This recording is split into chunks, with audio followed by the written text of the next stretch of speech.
ఓం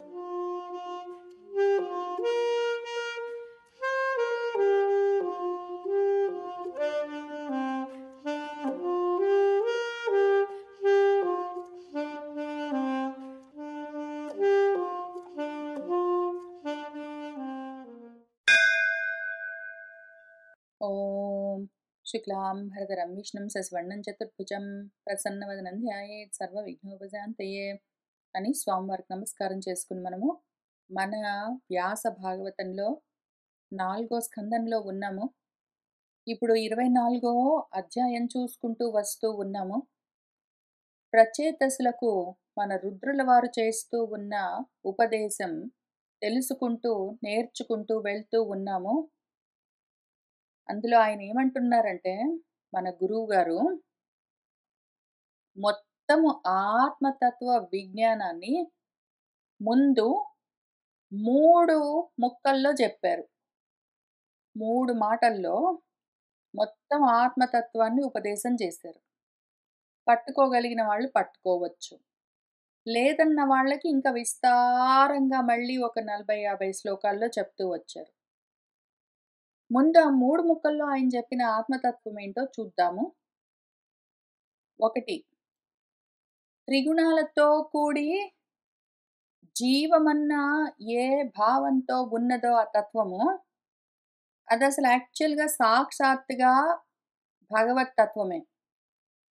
జీవుడు వేరు భగవంతుడు వేరు అని 2 వేరు వేరుగా లేవు. జీవాత్మ ఐక్యం నువ్వు ముందు అర్థం చేసుకో, 2 ఒక్కటే అన్న విషయం తెలుసుకో.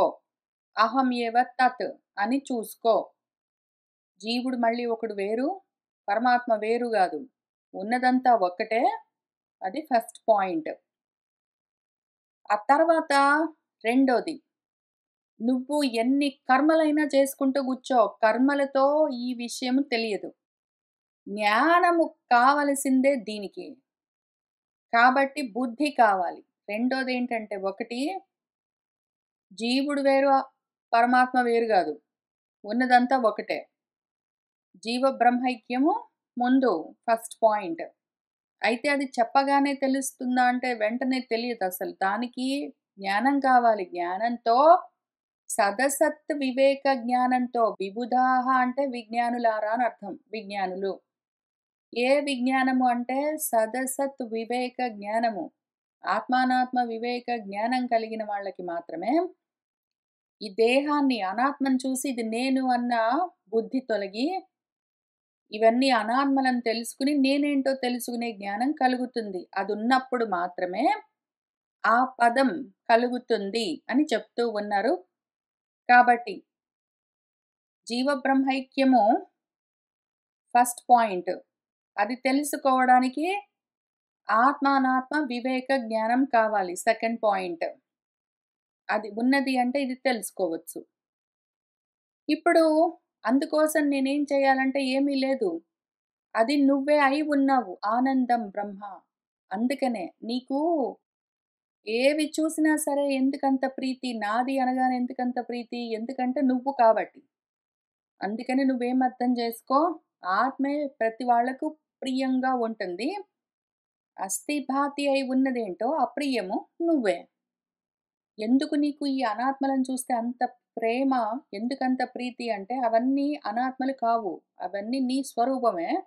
ఆ విధంగా భాషిస్తున్నాయని తెలుసుకున్నావనుకో, ఉన్నదంతా ఒకటే. అప్పుడు నీ పాటికి నువ్వు ఉంటావు అని సింపుల్గా 3 స్టెప్స్లో. ఒకటేంటంటే స్టెప్ నెంబర్ 1, ఉన్నదంతా ఒకటే.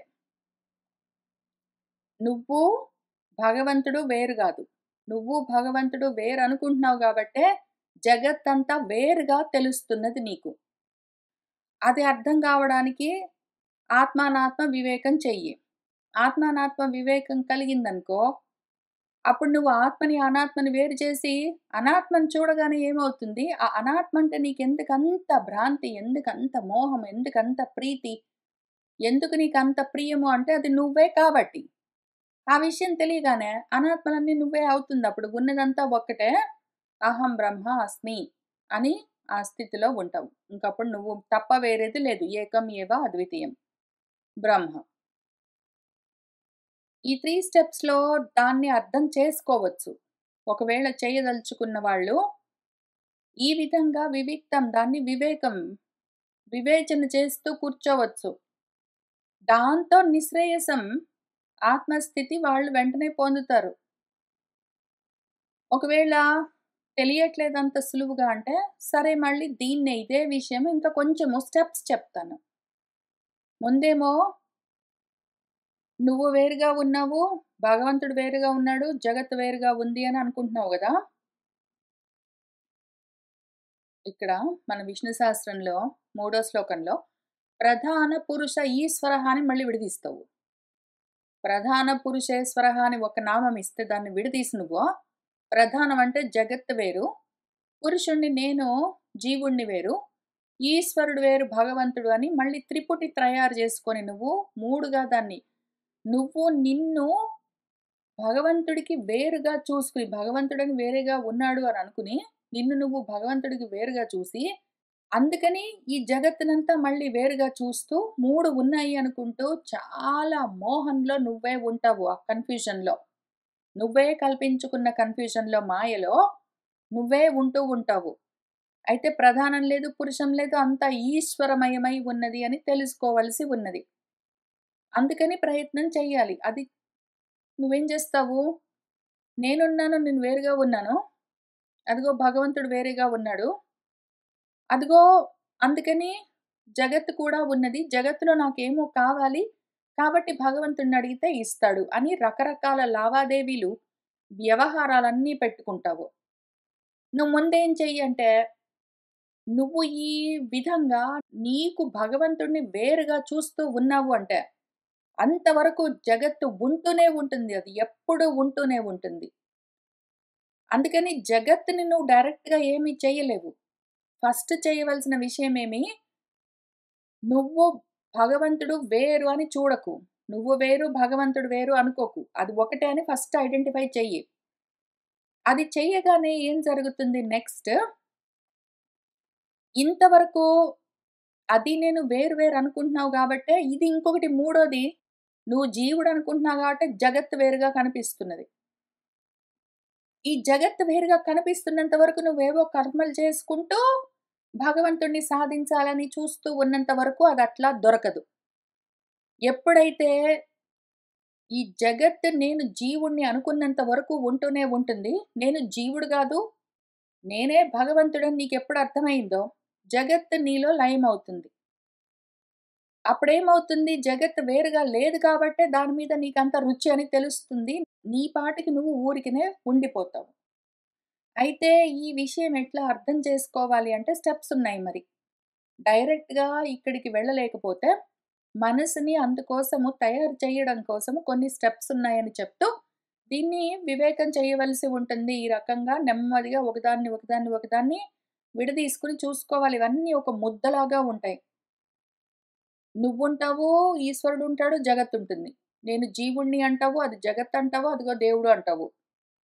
ఈ 3 ఒక ముద్దలాగా, పొరల్లాగా కలిసున్నాయి గదా! వీటిని ముందు సెపరేట్ చెయ్యి.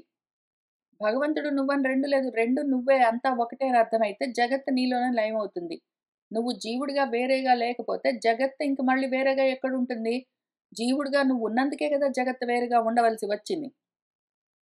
నువ్వు జీవుడిగా వేరుగా లేవు అనగానే, అసలున్నదంతా ఒకటే ఆత్మ అది నేను అనగానే, జీవభావం వెంటనే నశిస్తుంది. దాంతో జగత్తు నీలో లయమైపోతుంది. ఇంక ఉన్నదంతా ఒకటే ఏకం ఏవ అద్వితీయం. అక్కడికి వెళ్ళడం కోసం కొన్ని స్టెప్స్ చెప్తాను పట్టని ఇక్కడి నుంచి చెప్తూ ఉన్నారు. చెప్తూ ముందు ఆశీర్వచనం చేస్తూ ఉన్నారు గురువుగారు. "ఓ ఆత్మవిత్, ఓ ఆత్మవేత్త, ఆత్మను తెలుసుకుంటూ ఉన్నవాడా, తే అది నీ చేత జిత్తం ఎప్పుడో జయించబడ్డది." నువ్వు మళ్ళీ కొత్త నేను ఇంత చెప్పేసరికి ఆత్మను కొత్తగా సాధించాలని బయలుదేరుతున్నావా? కాదు. ఆత్మ నీ చేత ఎప్పుడో జయించబడ్డది. తే నీ చేత ఆత్మ ఓ ఆత్మవేత్త ఎప్పుడో జితం. అదెప్పుడో సిద్ధం. అదెప్పుడో భూతం. అది ఎప్పుడూ ఉన్నది. దాన్ని కొత్తగా నువ్వు ఇప్పుడు సాధించవలసినది సాధ్యమైన పదార్థం గాదు. సిద్ధమైన పదార్థం అది. అయినా కూడా మోహంతో ఉన్నావు. ఎందుకు మోహమంతా ఎక్కడి నుంచొస్తుంది? భేద బుద్ధి వల్లే మోహమంతా కలుగుతుంది కాబట్టి, ఆ భేదం ఉన్నందుకే నువ్వు ఈ విధంగా వేరుగా చూసుకుంటున్నావు. నీకు అటువంటి అస్వస్థత పోయి, స్వస్థత అంటే నీ స్వస్థితి నీకు కలగడం కోసము ఆత్మవిద్ధుర్య స్వస్థయే ఆత్మవేత్త ఈ విధంగా ఈ భారాన్ని మోయవలసి వస్తూ ఉన్నది. భేదము చూస్తున్నందుకే సంసార భారము ధరించవలసి వస్తున్నది. ఆ అస్వస్థత నుంచి స్వస్తి కలగడం కోసము. ఇదిగో ఈ విషయమంతా మళ్ళీ విపులంగా విశదీకరించి చెప్తాను విను అన్నట్టు, ఈ చెప్తూ ఉన్న నాకు గూడా స్వస్తిహి అస్తు. ఈ విషయం వింటూ ఉన్న నీకు స్వస్తి కలగాలి. ఈ విషయం చెప్తూ ఉన్న నాకు గూడా స్వస్తి కలగాలి అని సహనౌ అవతు, సహనౌ భునక్తు అని చెప్తూ వస్తూ ఉన్నారు. అశాంతి పాఠంతో ఆయనేమంటున్నారంటే, అసలది ఆ పదార్థం ఏదున్నదో ఆత్మతత్వం, అది ఎప్పుడో రాద్ధం, అది సిద్ధం, అది ఎప్పుడో సాధించబడి ఉన్నది. అటువంటి ఆత్మకు నమస్కారం అని చెప్తూ ఆత్మ లక్షణాలను తర్వాత కొన్ని శ్లోకాల్లో చెప్తూ వచ్చారు. వాటిని మనం పోయిన వారం చూసుకున్నాము. ఇంక అక్కడి నుంచి కొంత కొత్త శ్లోకాలు చూద్దాము. ఎందుకంటే ఇక్కడున్న వాళ్ళెవరు? నేను జీవుణ్ణి, ఇదిగో ఈ జగత్తంతా ఉన్నది. ఈ జగత్తులో నేను ఇంకేంటో సాధించాలి. అందుకోసం పరమాత్మ నాకు హెల్ప్ చెయ్యాలి, అనుగ్రహం చూపించాలి అనుకుంటున్న బుద్ధితో ఉన్నారు కాబట్టి, ఈ అసత్ జగత్ పైనుంచి వాళ్ళ ధ్యాసను సత్ పైకి మరల్చడం కోసము ముందు ధ్యాన వస్తువుగా ఈ ధ్యాసను అటు నుంచి ఇటు తిప్పడం కోసము ఎంతసేపు జగత్తును చూస్తున్నావు, దాంట్లో ఏదో సాధించాలని ప్రయత్నం చేస్తున్నావు, దాంతో ఉంటాయి నీకు వ్యవహారాలు. దాంతో సక్తమై ఉండడం, తగులుకుని ఉండడం పక్కన పెట్టి, ఆత్మతో అయితే తగులుకో. ముందు పరమాత్మని వేరుగా చూస్తున్నావు గదా! అయితే అయింది పోనీ. సాకారంగా, సగుణంగా నీకు వేరుగా చూస్తున్న పోనీ అటువంటి ఆత్మతత్వంతోటైనా ముందు తగులుకో అని ఆ విధంగా అటువైపు ధ్యాస మళ్లించడం కోసము ధ్యాన వస్తువుని ఇక్కడ మళ్ళీ ఒకసారి ఇస్తూ ఉన్నారు. దీన్ని మనం చూస్తూ వెళ్దాము. దర్శనం నః దిదృక్షూణాం దేహి భాగవత అర్చితం రూపం ప్రియతమం స్వానాం సర్వేంద్రియ గుణాంజనం. నః మాకు దిదృక్షూణాం ద్రష్టుమిచ్చ కలిగిన వాళ్ళము, చూడాలని కోరుకుంటూ ఉన్నాము. అటువంటి మాకు నీ రూపాన్ని దర్శనం, ఆ దర్శనాన్ని ఇవ్వవలసి ఉన్నది. నిన్ను చూడాలని కోరుకుంటూ ఉన్న మాకు నీ దర్శనాన్ని ఇవ్వు. ఆత్మ దర్శనం కావాలి, ఆత్మ సాక్షాత్కారం కావాలని కోరుకుంటున్న మాకు నీ దర్శనం ఇవ్వు. దేహి, మేము ఏ ఆత్మ దర్శనం కోసం కోరుకుంటున్నాము అంటే, భాగవత అర్చితం, భాగవతుల చేత అర్చింపబడుతూ ఉన్నది. సర్వేంద్రియ గుణాంజనం, సర్వ ఇంద్రియాలలో గుణాలలో కూడా ప్రకాశిస్తూ ఉన్నది, రంజింపచేస్తూ ఉన్నది. శ్వానాం ప్రియతమం, తన వాళ్ళకి ఎంతో ప్రియతమమై ఉన్నదేదున్నదో అటువంటి ఆత్మస్వరూపాన్ని దర్శనం దేహి, అటువంటి ఆత్మస్వరూపం యొక్క దర్శనాన్ని ఇవ్వు అని దానికి స్థూలంగా అర్థం. అది సాకారంగా చూసుకుంటే. దీన్ని ఒక్కసారి ఒక్క పద్యానికి మాత్రం నిరాకారంగా కూడా అర్థం చూసుకుందాము. ఆ తర్వాత మిగిలినవన్నీ సాకారంగానే ధ్యాన వస్తువుగా చెప్పుకుంటూ వెళ్దాము.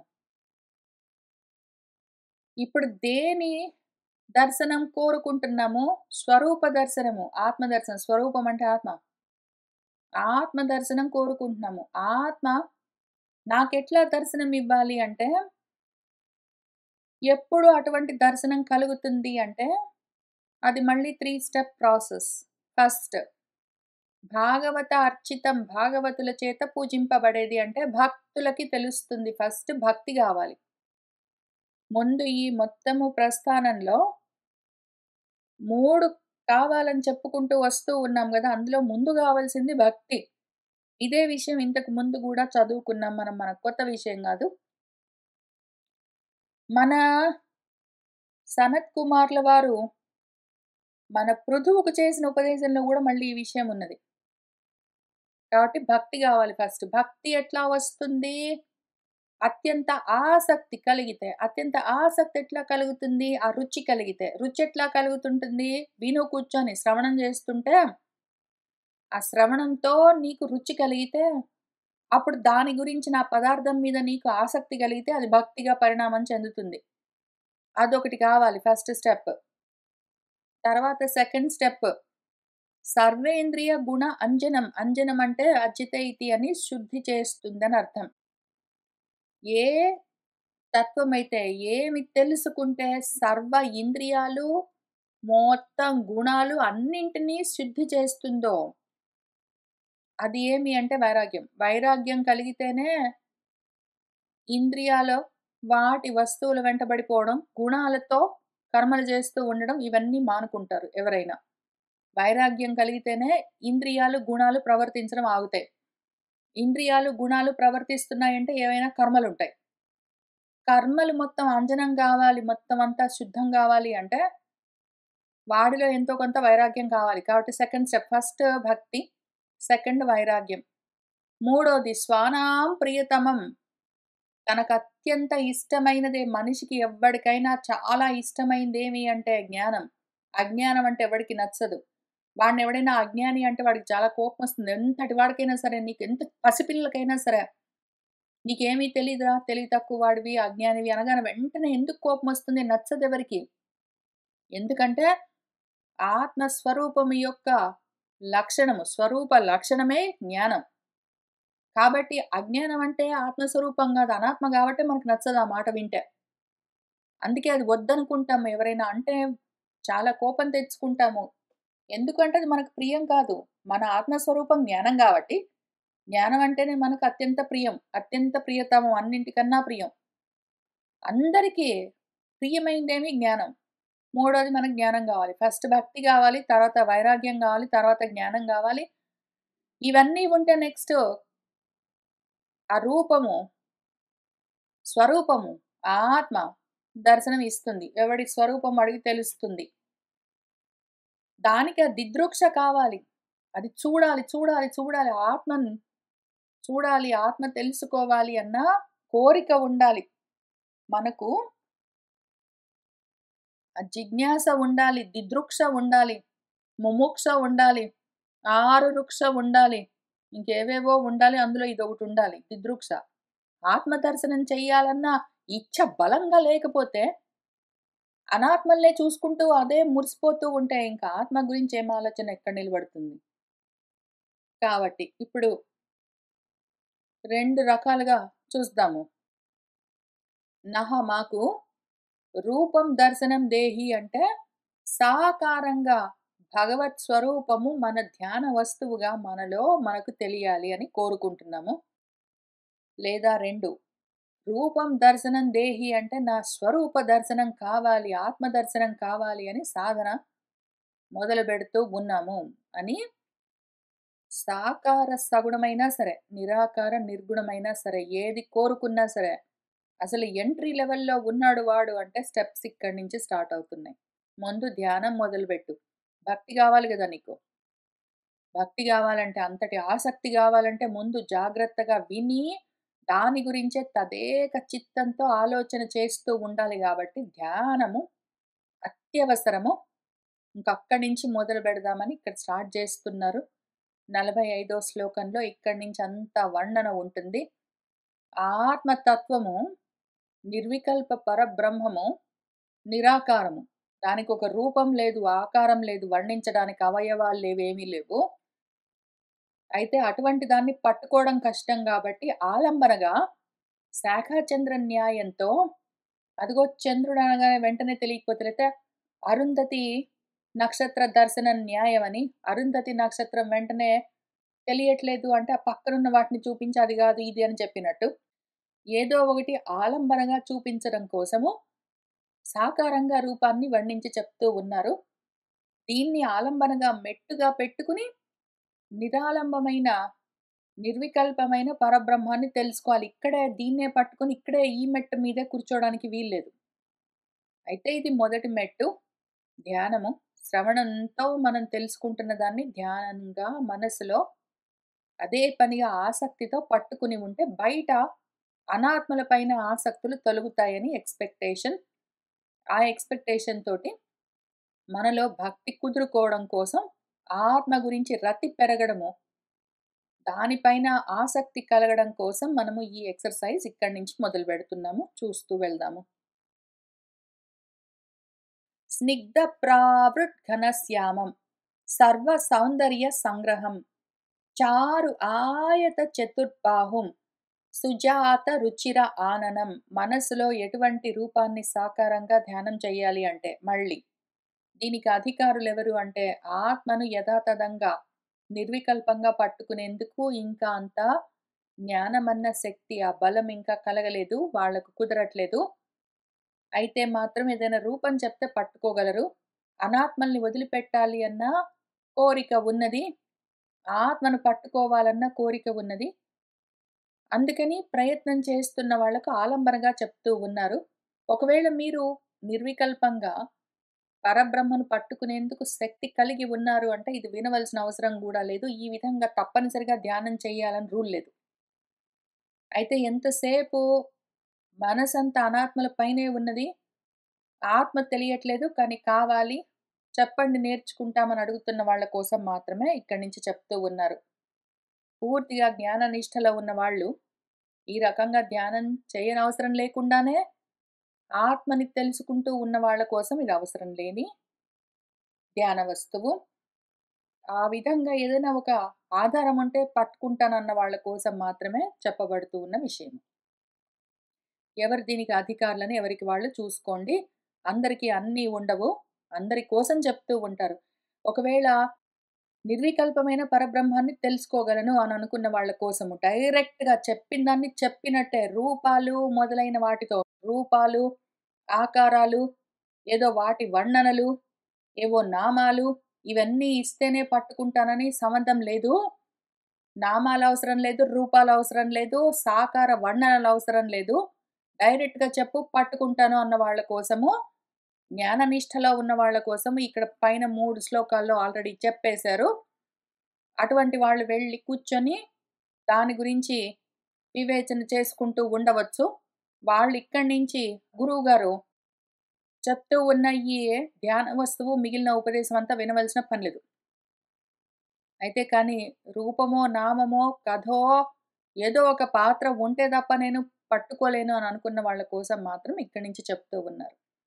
ఎవరి అర్హత, ఎవరి యోగ్యత, ఎవరి అధికారం వాళ్ళకి తెలిసి ఉండాలి. మనం చదువుకుంటూ ఉన్న ఈ శాస్త్రాలు, పురాణాలన్నీ అందరికీ చెప్తారు.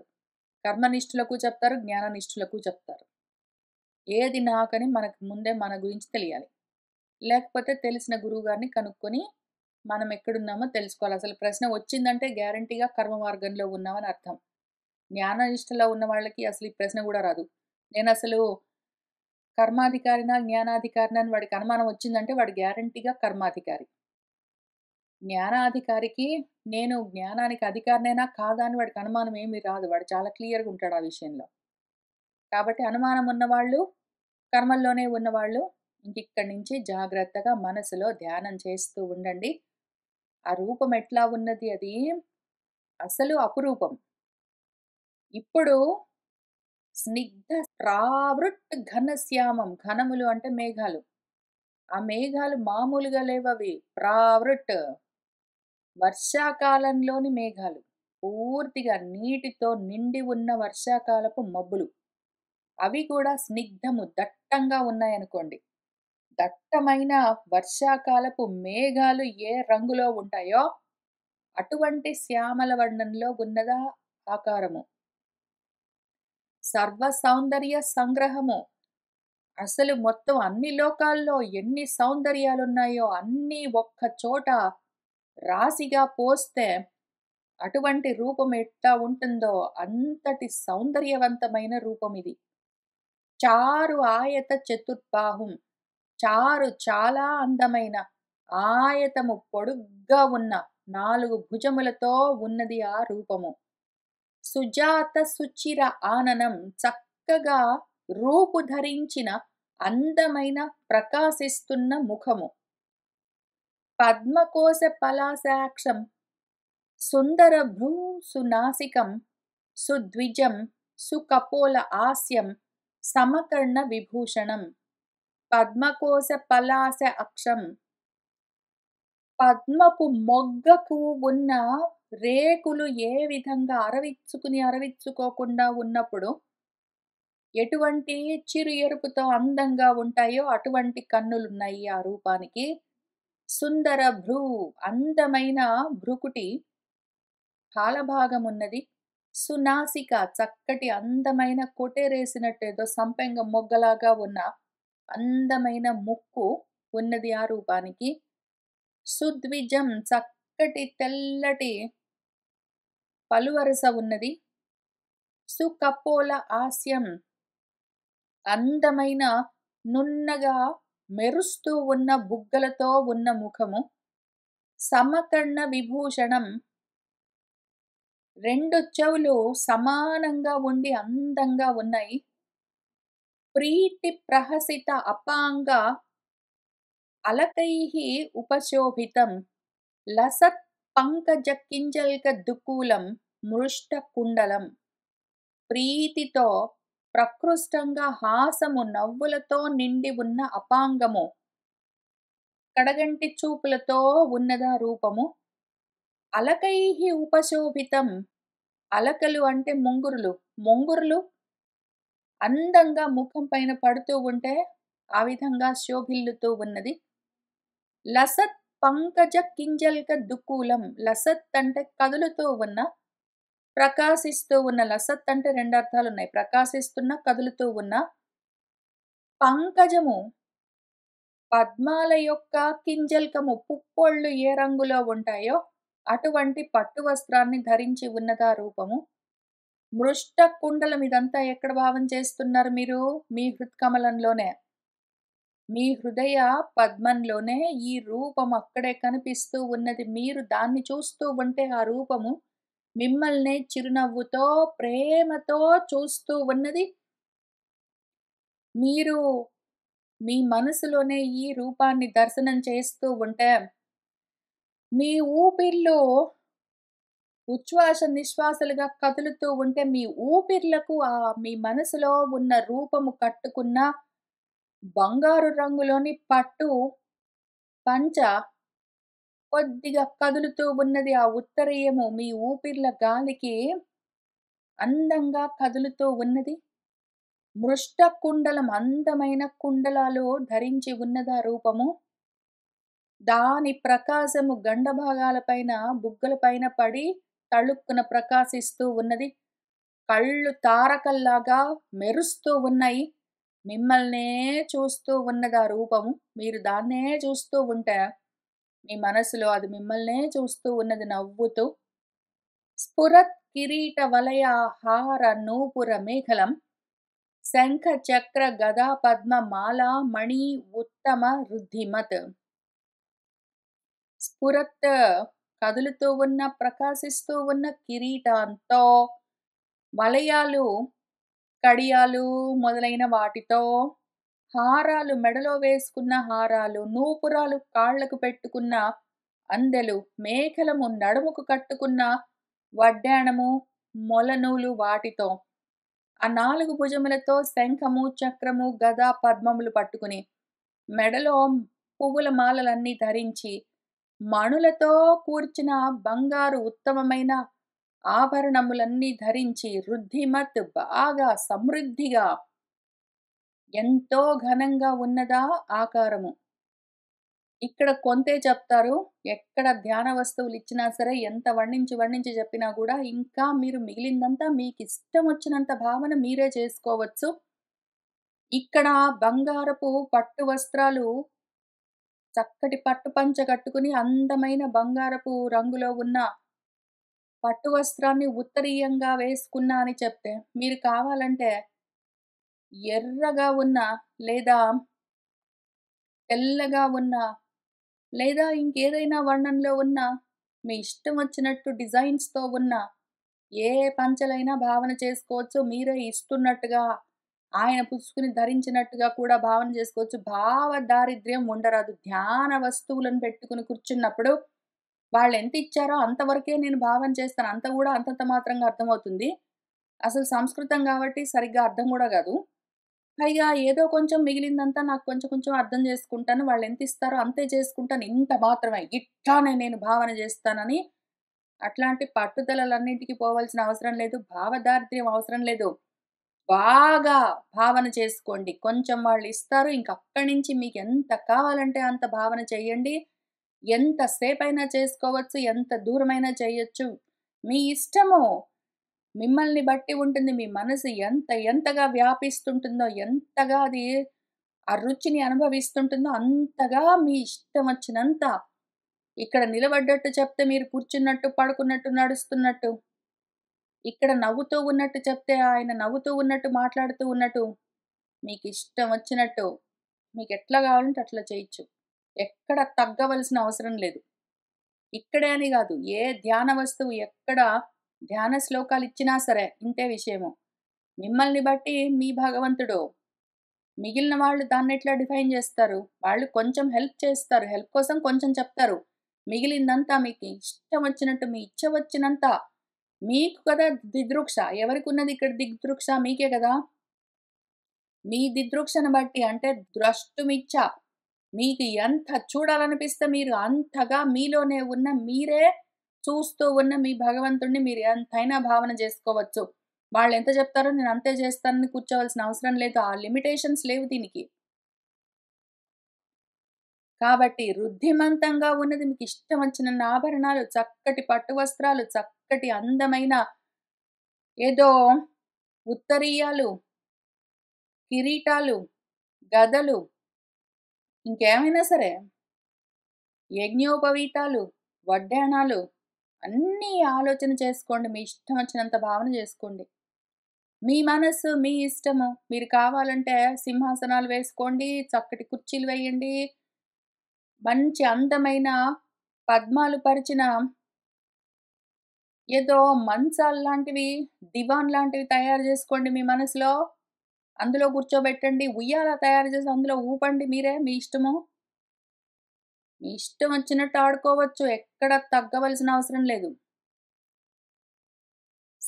ఇంతకి ఆడుకోవడం అత్యవసరము. మీరు ఆత్మతో క్రీడించడం ఇక్కడ ముఖ్యము. ఈ మొత్తం ఎక్సర్‌సైజ్‌కి పరమార్థం ఏమి అంటే, మీ ఆత్మతో మీరు రమించాలి. మీ ఆత్మతో మీరు క్రీడించాలి. మీ మనసులో ఈ ఆత్మ ఏదున్నదో పరమాత్మ దాంతో మీరు ఆడుకోవడం ఇక్కడ ముఖ్యము. సింహస్కంధత్విషः బిభ్రత్ సౌభగ గ్రీవ కౌస్తుభం శ్రియా అనపాయిన్యా క్షిప్త నికషాశ్మ ఉరస ఉల్లసత్. అసలు ఎంత అందమైన మాటంటే, అనపాయిన్యా శ్రియా క్షిప్త నికష అశ్మ ఉరస ఉల్లసత్ దీని గురించి చూద్దాము. ముందు ఆయన స్కందములు మూపులెట్లా ఉన్నాయి? సింహస్కందములు సింహంలాగా ఉన్నది మూపు.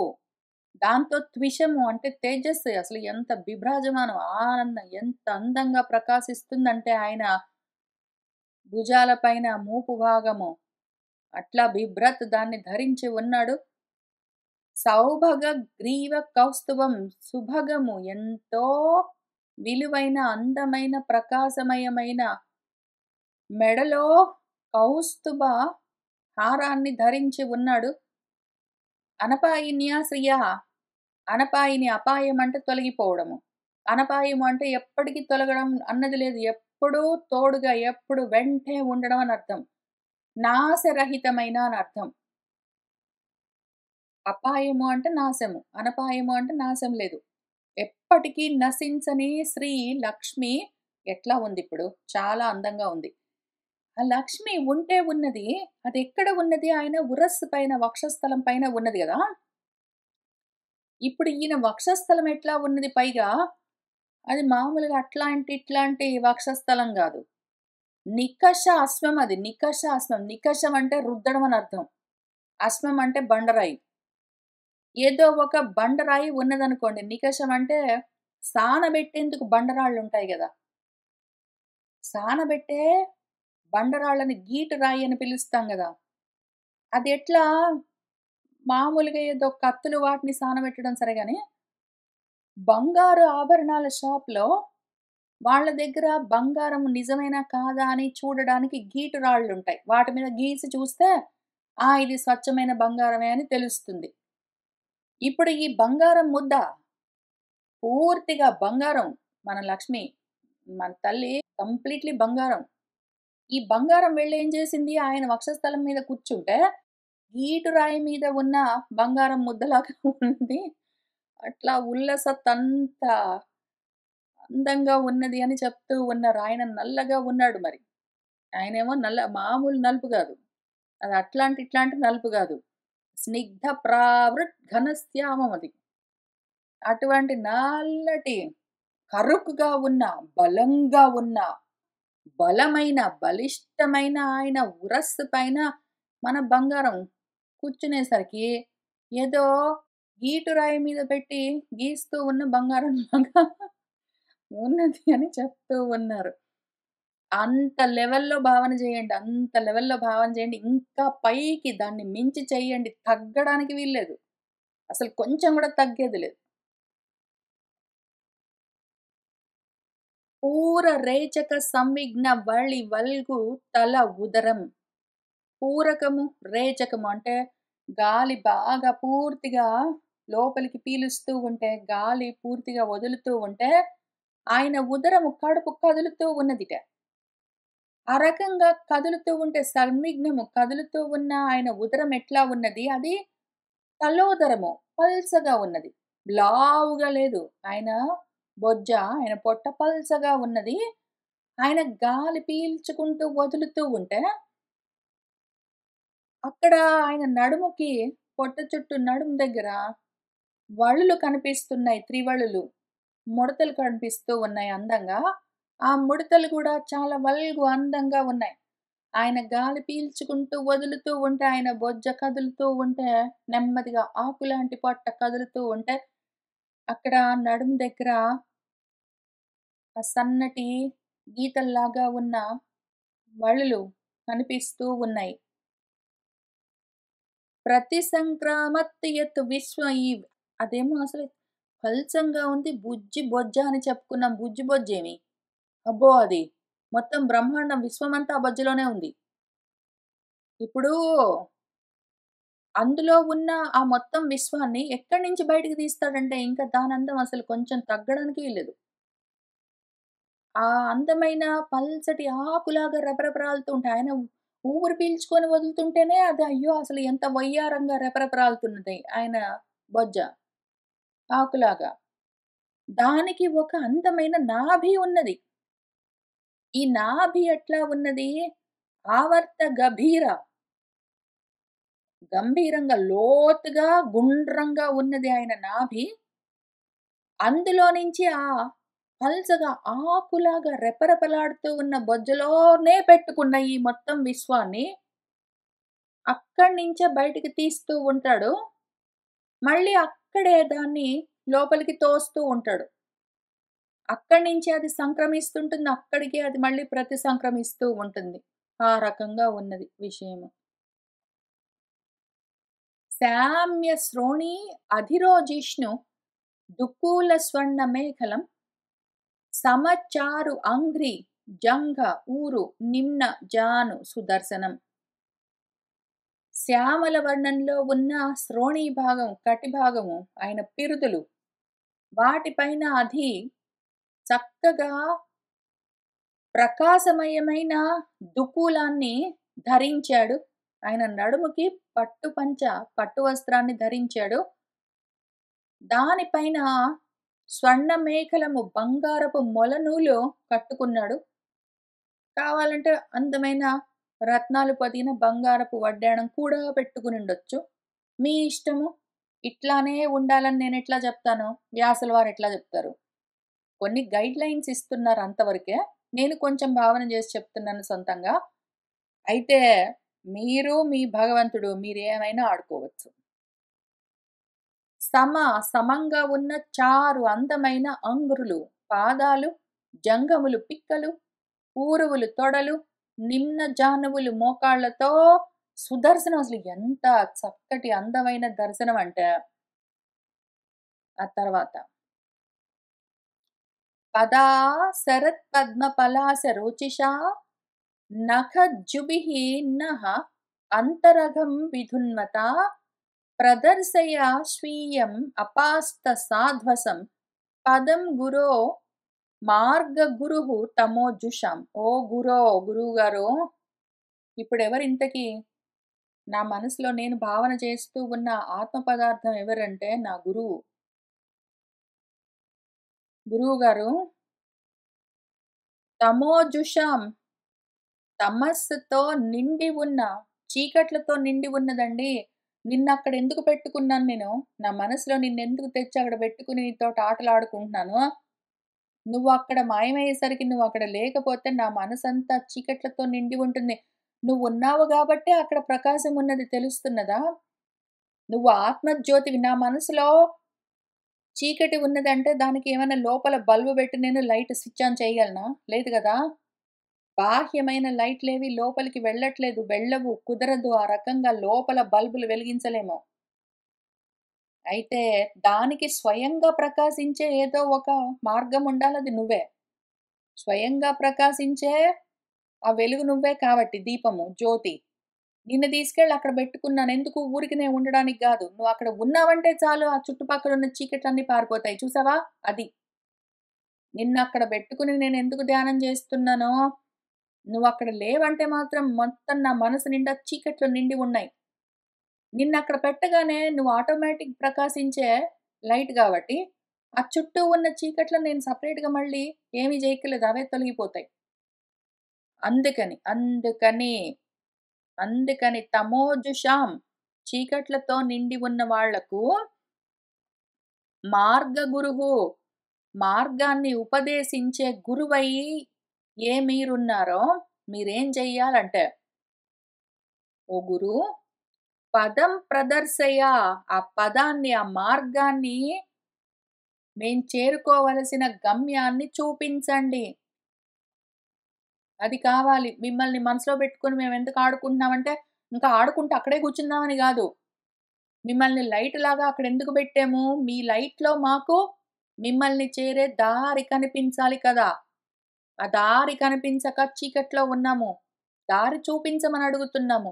లైట్ అక్కడ ఆన్ చేస్తే ఫస్ట్ తమస్సన్న అంధకారం తొలగిపోతుంది మంచి.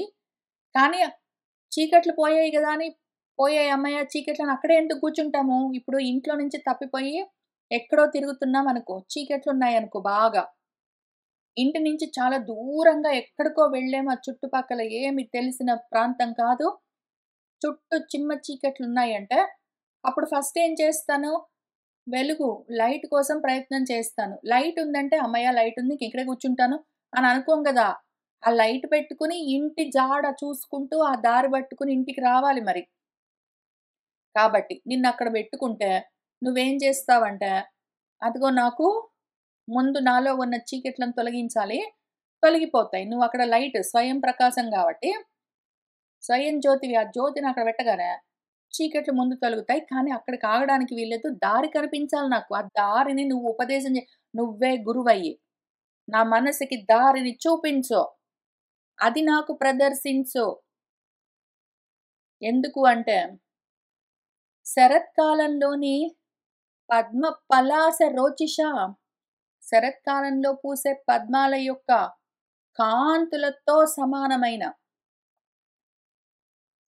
పాదాలు కలిగి ఉన్న నఖజ్యుతిభిః, గోర్లలో నుంచి వస్తున్న ప్రకాశంతో అంతరఘం విధున్వత, నాలో లోపల ఉన్న అఘము చీకటి మొత్తము విధున్వత, మొత్తం ఇట్లా చీకట్లు పోవడానికి మళ్ళీ సెపరేట్‌గా మనం వేరేగా చేయవలసిందేమీ లేదు. లైట్ వచ్చిందంటే, వెలుగు ఉన్నదంటే చీకటి మాయమైపోతుంది. నిన్నక్కడికి పెట్టగానే వెంటనే నాలో ఉన్న అంతరగమంతా, అంతరగం అంటే లోపల ఉన్న చీకటంతా దులిపేసినట్టు లేకుండా పోతుంది. అటువంటి పాదము కదా! పదం యొక్క పాదము. పదం అంటే మాట. దాని యొక్క పాదం అంటే అర్థము. ఆ పరమార్థం తెలుస్తూ ఉన్నదనుకో, పరమార్థం తెలుస్తూ ఉంటే అసత్ పదార్థాలన్నీ తొలగిపోతాయి. చీకట్లన్నీ నశిస్తాయి. ఇంకప్పుడు అపాస్త సాధ్వసం, చీకట్లున్నాయంటే ముందుండే లక్షణమేమి అంటే భయం. తెలియని ప్రాంతము, స్వస్థితి గూడా కాదు, స్వప్రదేశం గూడా గాదు. ఏదో వేరే ప్రాంతానికొచ్చాము, చీకట్లలో ఉన్నాము అంటే భయముంటుంది. అయితే ముందు భయం తొలగాలి అంటే కొంచెము ఆ లోపలున్న కాంతితో ఆ చీకటి తొలగిందంటే, లేదా బయట ఇక్కడ మనం బయట బాహ్యంగా చెప్పుకుంటే గూడా అంతే. ఎక్కడో దూరంగా ప్రాంతానికి వెళ్ళాము, అక్కడెక్కడ లైట్లు గూడా లేవంటే భయం వేస్తుంది. అయితే ఎప్పుడైతే అక్కడ లైట్ కలిగిందంటే ముందు భయం తగ్గుతుంది. కాబట్టి ఆ రకంగా అపాస్త సాధ్వసం. నా మనసులో చీకట్లు తొలగాయంటే భయాలు గూడా పోతాయి. పోయిన తర్వాత కానీ అక్కడికే కూడా ఆగడానికి వీల్లేదు. స్వయంగా ఓ గురువుగారో, ఇదిగో ఈ స్థితి నుంచి నా స్థితికి నేను వెళ్ళేందుకు మార్గాన్ని ఉపదేశించండి, ఆ పదాన్ని ప్రదర్శించండి అని కోరుకుంటూ ఉన్నాము. అందుకోసం ఈ ధ్యానం. అందుకోసం ఈ ధ్యానం. లేకపోతే ఎందుకు? ఎంతసేపు పరధ్యానంగా ఉంటామో, అసత్ పదార్థాల వెంటబడి అటే ఆలోచిస్తూ ఉంటే, ధ్యాయతో విషయాన్ పుంసః సంగహత్తేషు ఉపజాయతే అని అందులో భగవంతుడు తిట్టినట్టు, అక్కడక్కడ తిరుగుతూ పూర్తిగా ప్రణశ్యతి అని ఆయన శపించినట్టు నశించిపోకుండా, అదిగో ఆ ధ్యాస వద్దు. అందుకని నీ ధ్యాస ఎందుకు పెట్టుకున్నాను?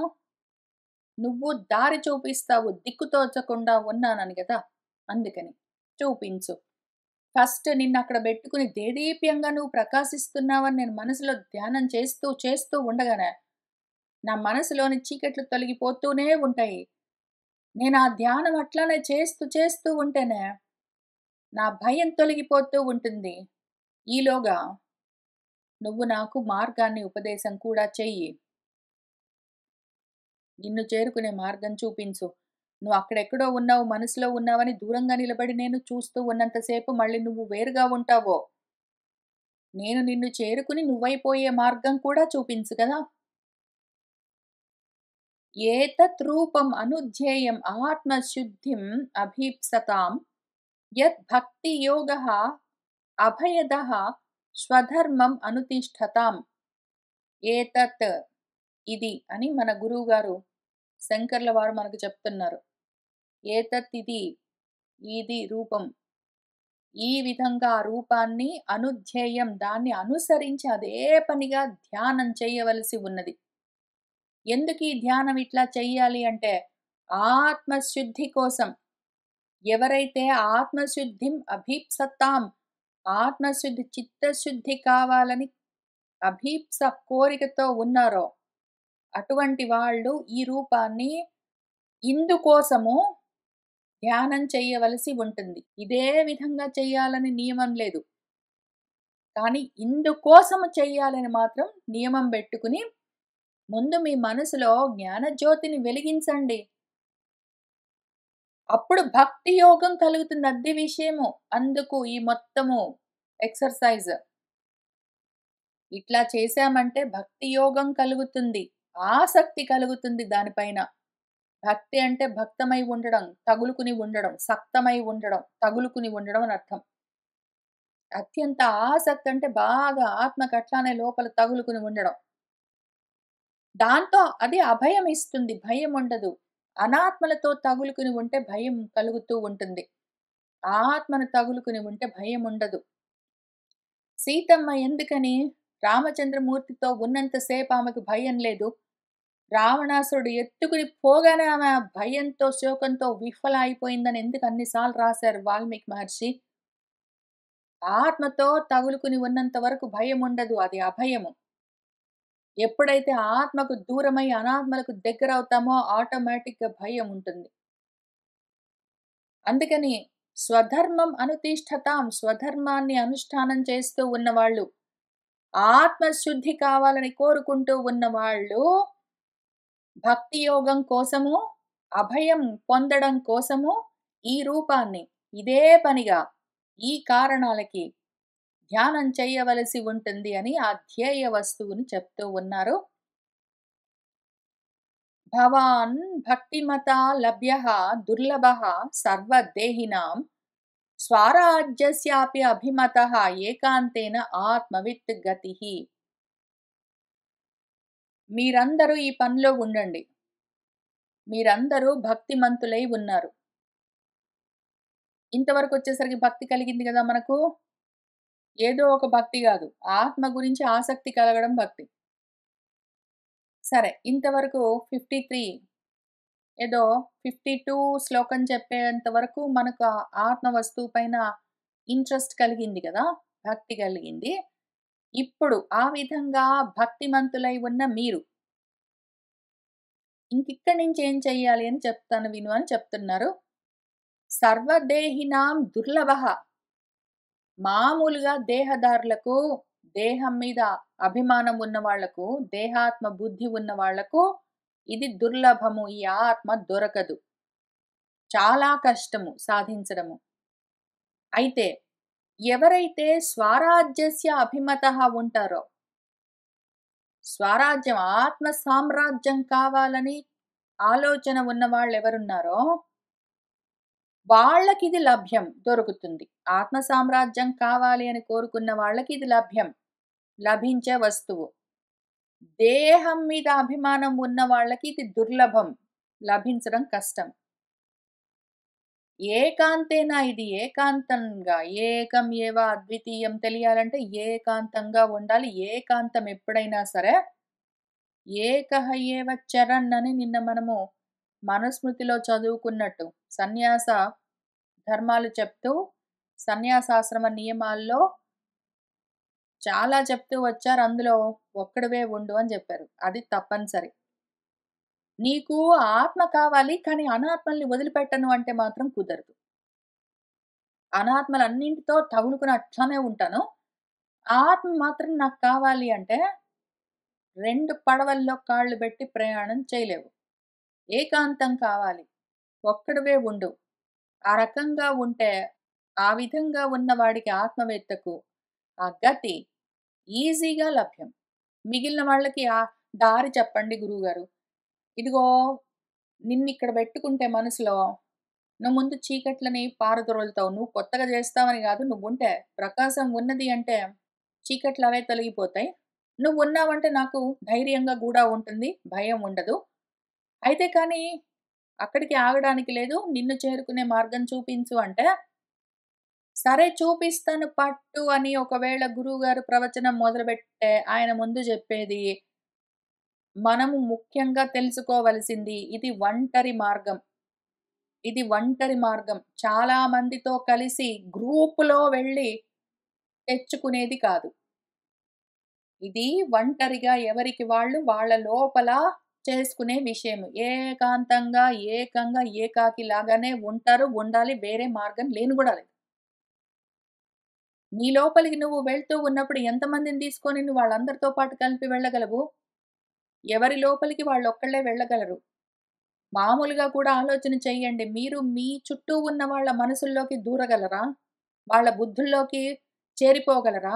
వాళ్ళ మనసులో, వాళ్ళ బుద్ధిలో ఏముందో, వాళ్ళ ఆలోచనలు ఎట్లా ఉన్నాయో కంప్లీట్‌గా చూడగలరా? ఊరికనే బయట నుంచి వాళ్ళ మాటలతో, వాళ్ళ చేష్టలతో గెస్సింగ్ చేస్తారు అంతవరకే. నిజంగా మీరు వాళ్ళ లోపలికి దూరిపోగలుగుతూ ఉన్నారా? లేదు గదా! అట్లనే వాళ్ళు గూడా మీ లోపలికి రాలేరు. ఎవరి వాళ్ళు ఎక్కడక్కడ దేహాలన్నీ పరిచ్ఛిన్నం చేస్తూ ఉంటే సెపరేట్‌గా ఉంటారు. పృథక్‌గా. కాబట్టి మీరు పృథక్‌గా మీరు వేరుగా ఉన్నారనుకుంటున్నారు కాబట్టి, అక్కడి నుంచి మీ లోపల మీ ఆత్మని చేరాలంటే మీరు ఒక్కళ్ళే ఏక వీరులై సింగిల్‌గా ఈ ప్రస్థానం చేయవలసి ఉంటుంది. మీరు సింగిల్‌గానే ఉంటారు. ఒక్కళ్ళే ఉంటారు. ఏ సహాయము ఉండదు. అవకాశం కూడా లేదు. బయట నుంచి ఎవరు సహాయం చేయగలరు? ఇదిగో ఈ విషయాలు చదివి చెప్తారు కావాలంటే, రాసి పెడతారు మీరు చదువుకోవచ్చు కావాలంటే. కానీ మాత్రం మీరు మీ ఆత్మని చేరాలి అంటే మీరొక్కళ్ళే బయలుదేరి మీరొక్కళ్ళే వెళ్తారు మరి. మీతో పాటు మందంతా బయలుదేరి రావడానికి ఎవ్వరికీ అవకాశం లేదు. రారు. కుదరదు.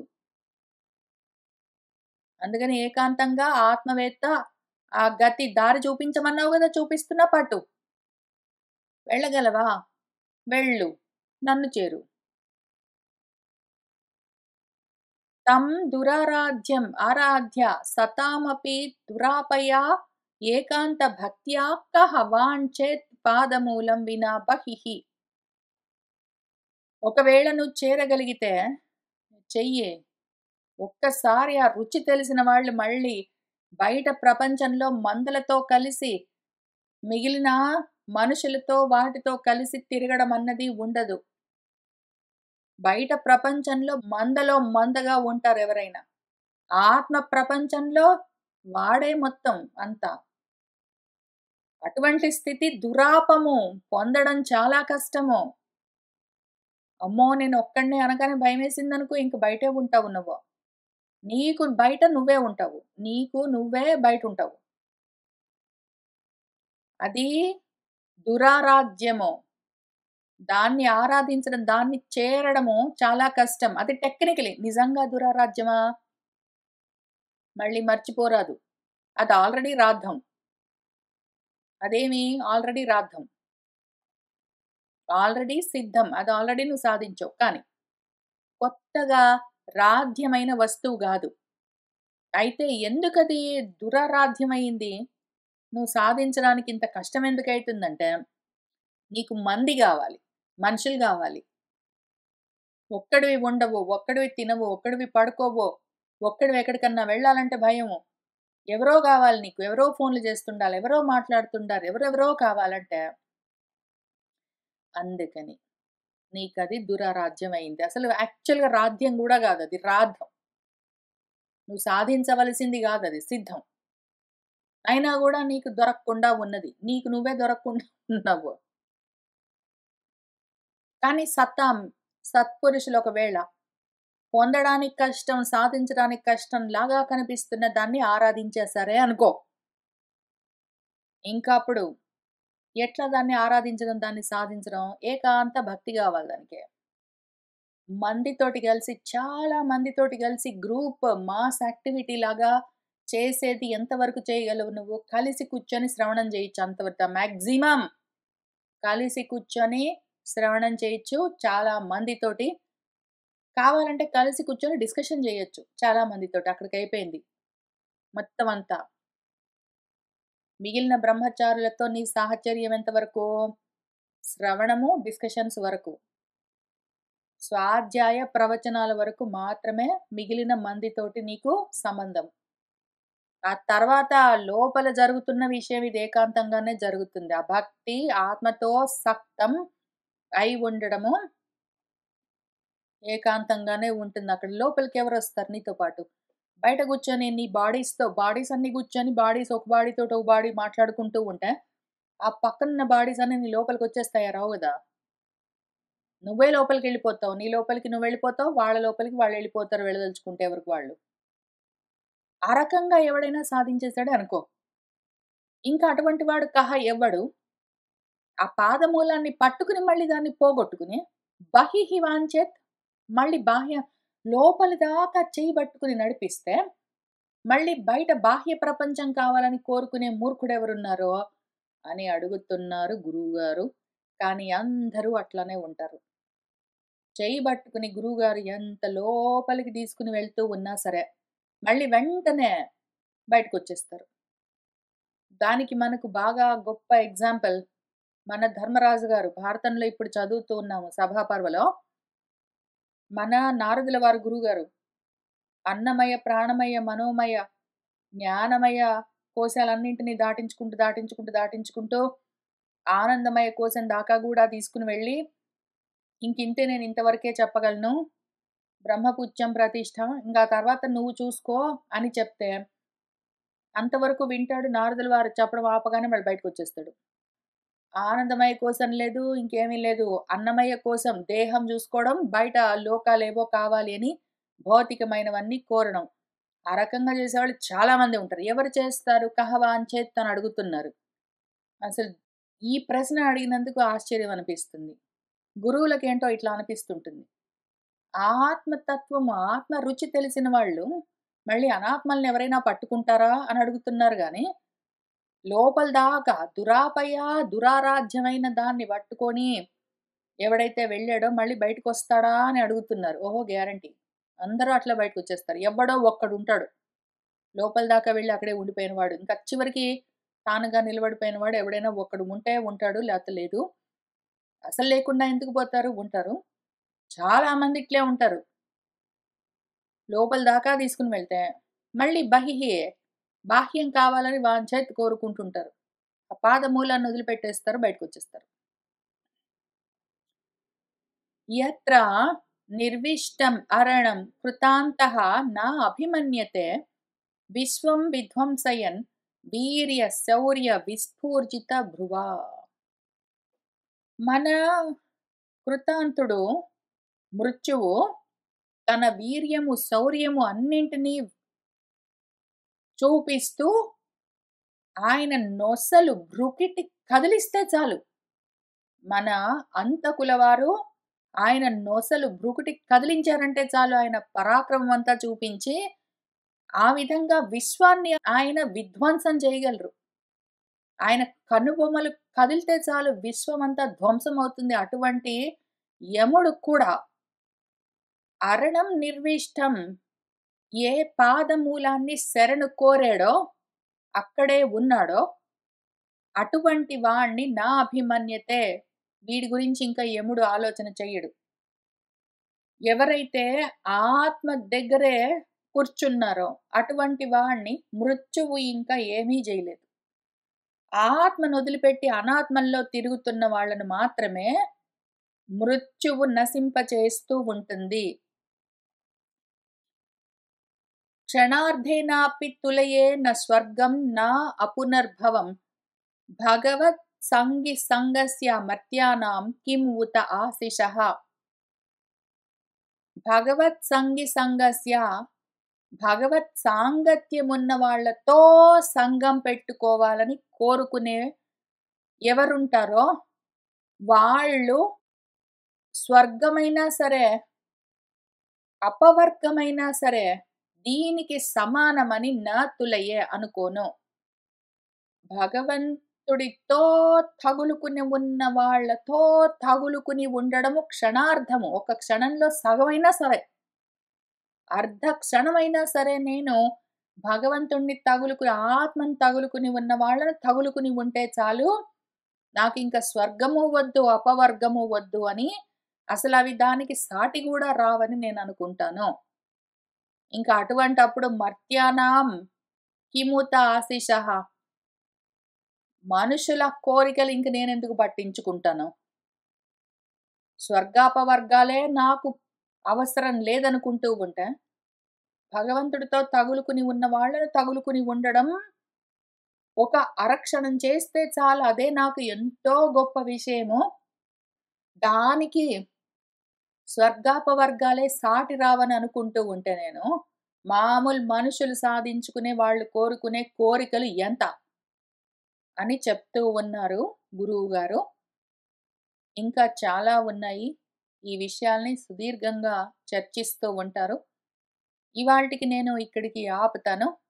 మనం కూడా ఇట్లాంటి ఆత్మభావనతోటే ఉండి లోపలే ఆ ప్రకాశాన్ని, ఆత్మ ప్రకాశాన్ని దర్శనం చేస్తూ వెళ్ళి మళ్ళీ అట్లానే వచ్చి కూర్చుని మనలో భయాలు, చీకట్లు తొలగిపోతూ ఉంటే, కరిగిపోతూ ఉంటే చూసుకుంటూ మనల్ని మనం చేరేందుకు మార్గం కనిపిస్తూ ఉందేమో దాని గురించి ఆలోచన చేసుకుంటూ మళ్ళీ వచ్చి కూర్చుని ఇక్కడి నుంచి చదువుకుంటూ ముందుకు వెళ్దాము.